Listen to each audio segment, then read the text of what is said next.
I asked Shiva, what should I talk about? And he said, let me see here. And he said, talk about stillness and movement.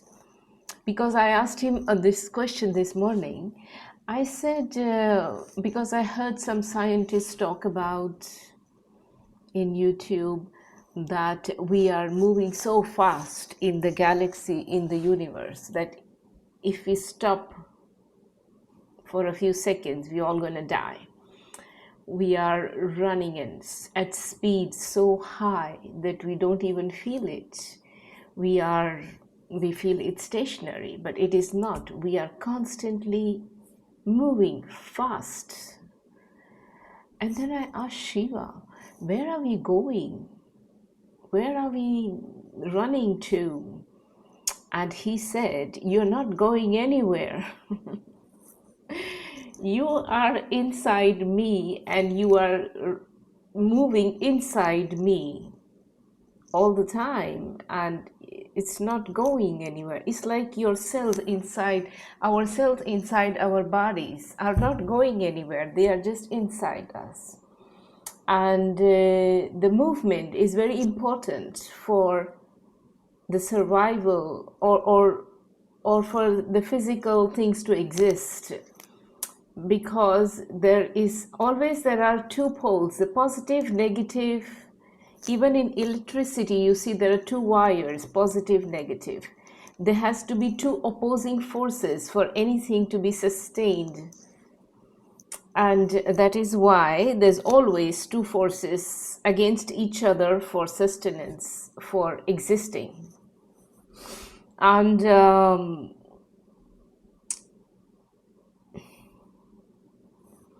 the same way, the masculine force and the feminine force inside us, the yin and yang, inside each individual, no matter if they're men or women, we have two forces inside us all the time, taking our attention. And when these are balanced, then we are a balanced person.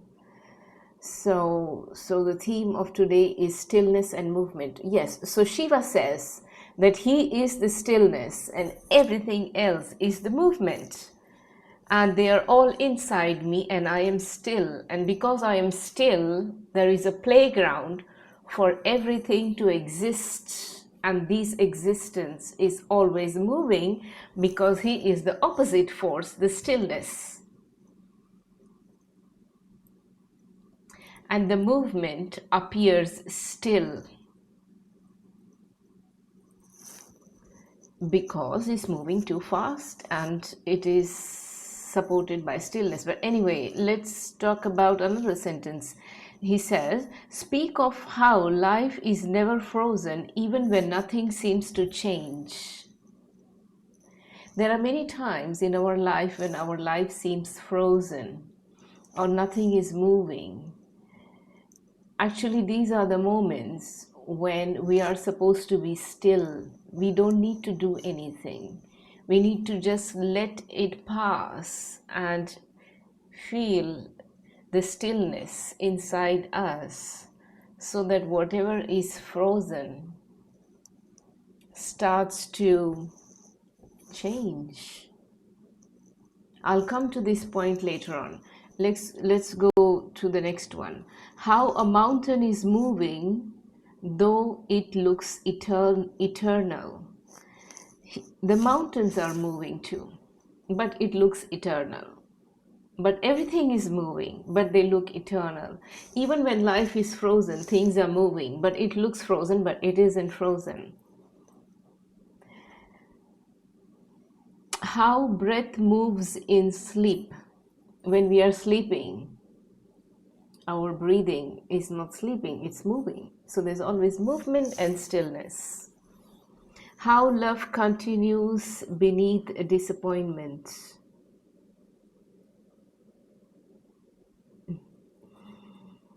People keep on falling in love, even if there is disappointment, movement, and then stillness appears. And yet we move again. how consciousness rearranges itself quietly while the mind says nothing is happening. So when we are saying nothing is happening in my life, those are the moments when consciousness is rearranging itself. This is why I said that life is never frozen.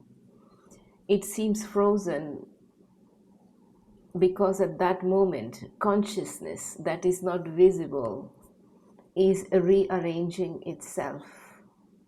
So no matter what is the case, movement or no movement, everything is happening perfectly. We as humans need to accept whatever is happening and relax in it. When I say relax, I know it's not easy to relax. I think the only reason why we don't relax is because we don't know. Once we know what is the system, once we know why is this thing happening in this way, or once we know that this is normal, this is how it's supposed to be, there is movement and stillness, and we trust that. But trust from whom? There are no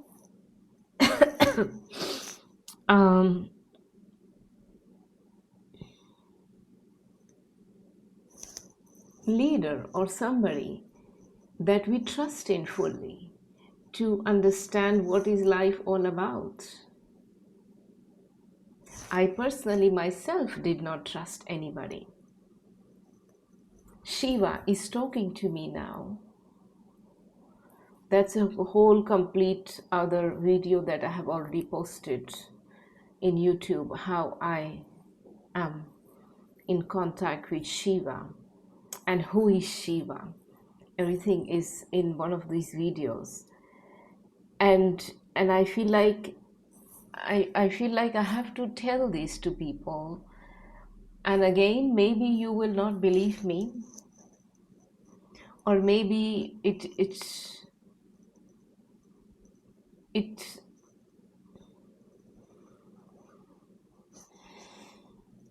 or maybe you think that I'm just talking, but doesn't matter. It's no harm in trying.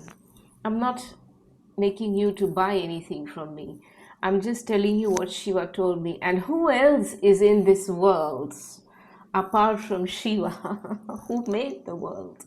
I always thought that whoever made the world should give us the knowledge, should give us the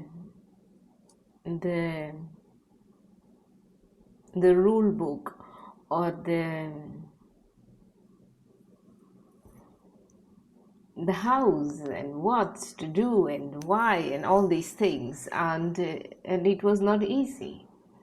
There are so many scriptures written in India, in the Vedas and Upanishads, and at the same time there are opposing groups saying no, it's not like this, it's like that. And because they have been bickering over who is right and who is not, or they keep on moving in different directions, again there are people belonging to these different groups, and then and the people who are neutral, they say, I don't care, because they don't know who. Get your facts right first. So again, I was not interested in any of these things. So Shiva, I don't even have to trust Shiva. And because I have been in the spiritual community for so long, without really getting attached anywhere, because of these things that I told you about, I now know what is what, and who is Shiva, and how he can talk to me. And I ask him millions of questions all the time, and I never get no, not no for an answer. Sorry, there is no no. There is no no in Shiva's books. He gives me all the answers, no matter what I ask him, and it always.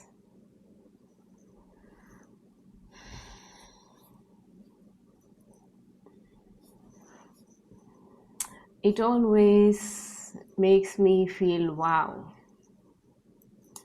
And mind you, I argue with him a lot.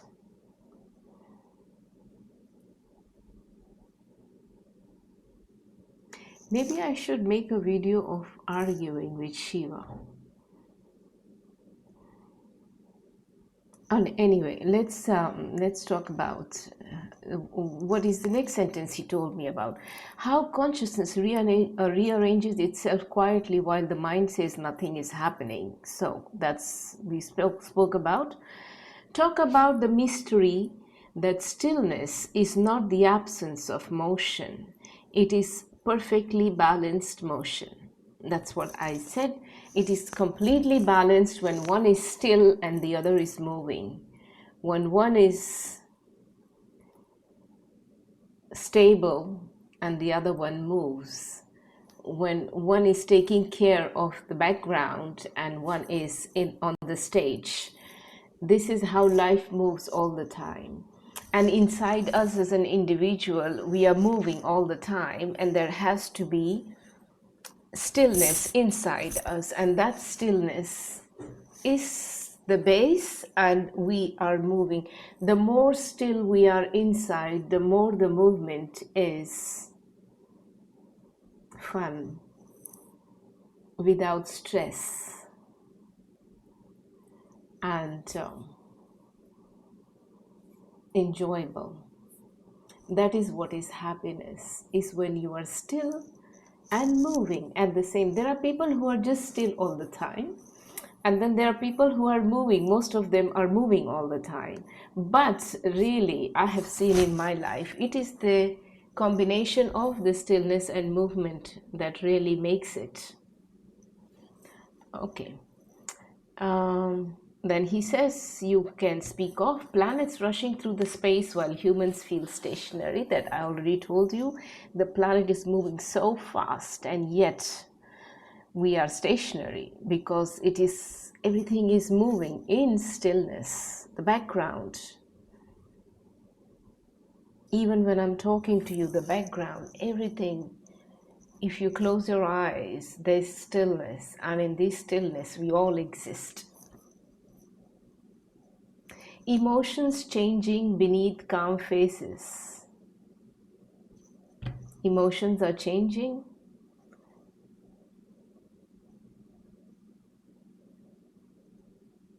Even when we feel calm, you know that emotions change. But there is a calmness on the faces. Not of everyone, but that's one way of looking at it. Relationships evolving without words. The silence without words, and relationships are evolving or even devolving. It can be any direction. Without talking, in the quiet, a relationship is going in a very positive direction or the other way around. There is movement all the time, even when there is stillness. Your own becoming, even when you feel paused.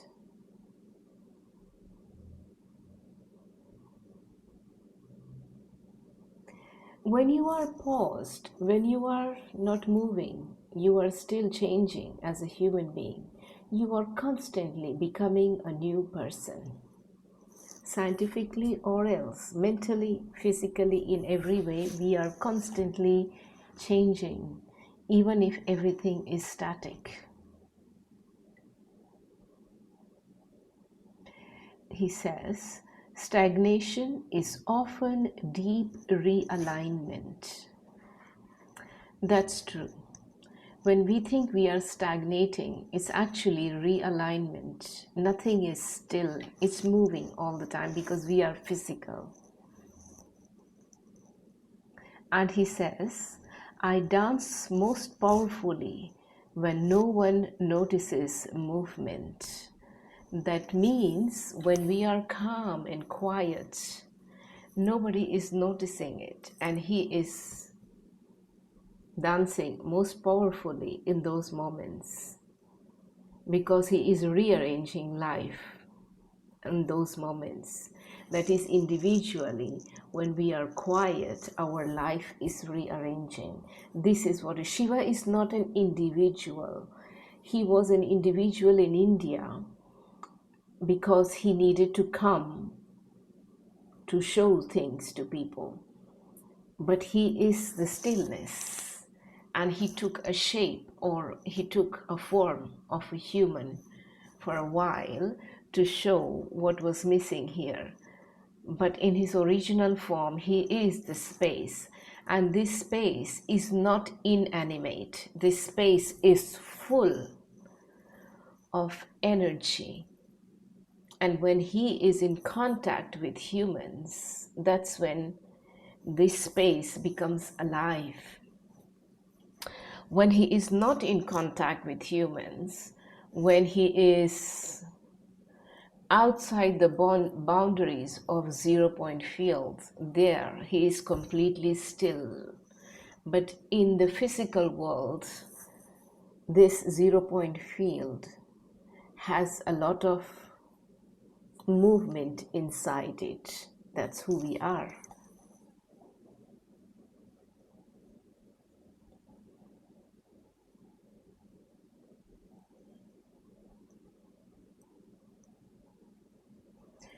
He says, I can talk about him and me. How many times I say, I don't believe that I am in contact with Shiva. And Shiva says, you are always in contact. Everybody is always in contact with Shiva. We are in the space of Shiva. But because I talk to him, and then when there are moments when there is no communication, and I say, why was there a silence? And he says, there is never a silence. It is a subtler rhythm of the dance. There is movement in the silence. So when we feel that God is not there in our lives, or when we feel like something is missing, nothing is missing. It's only we are worrying about things. There is always a dance going on in the background. There is movement all the time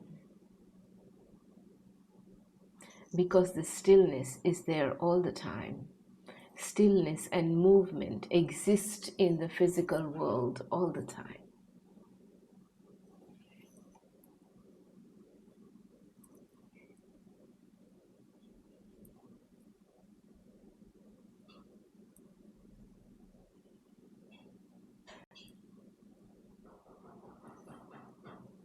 And I think I will stop here. I think you have got the idea of just a simple fact that life is stillness and motion together. When life is still, when it's not moving, you feel that it's not moving, it is still moving because it's not possible. You can see the planets are constantly moving. It's only that our mind wants stimulation all the time, and we have given the control to our mind to control our lives, and that's why it is saying nothing is happening and stuff like that. But it is happening all the time, all the time, all the time, all the time. Stillness and movement. And this might sound very abstract, but the best thing that you can take away from here is, in your own lives, in our own lives, we are moving and the opposite force needs to be still. So we need to be aware. So if you tell me, yeah, but Shiva is still, we are all inside Shiva. It doesn't matter if Shiva is there or not there. Of course, he's there and he is holding everything in his stillness. But we as individuals, if we are not aware, that's when we suffer. It's not that he is not there. He is still inside us. But if we are not aware, it doesn't affect us because we have made a decision that there is no stillness. So there is no stillness inside us, but it's not true. There is. So the only thing that we need to do is feel the stillness inside, either by meditation or by not doing anything. You do not even have to sit straight. You can just sit the way you want and lie down or whatever it is. Completely accept the stillness in whatever form whatsoever that you want. And do it unapologetically. One of the biggest things that I learned from Shiva is rest unapologetically.